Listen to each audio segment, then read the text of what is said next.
u vatan himoyachisi, fidoyilik, sadoqat va jasorat timsoli. U har kuni o'zining sodiq hamrohi, xizmat iti bilan birga yurt sarhadlarini qo'riqlaydi.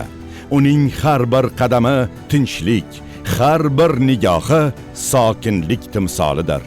Chegara bu nafaqat daxlsizligi ta'minlanadigan hudud, balki ona vatan sha'ni va g'ururi timsolidir.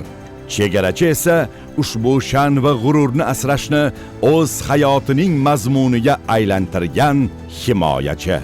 Har bir topshiriq bu mardlik, hushyorlik va burchga sadoqat sinovidir.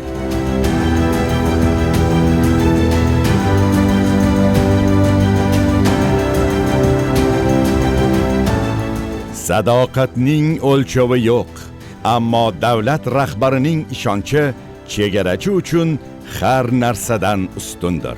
Bu yurtning tinchligi, osmonining musaffoligi chegarachilarning sadoqati va matonati mevasidir. Ularning jasorati kelajak avlod uchun ibrat, vatan uchun g'urur manbaidir.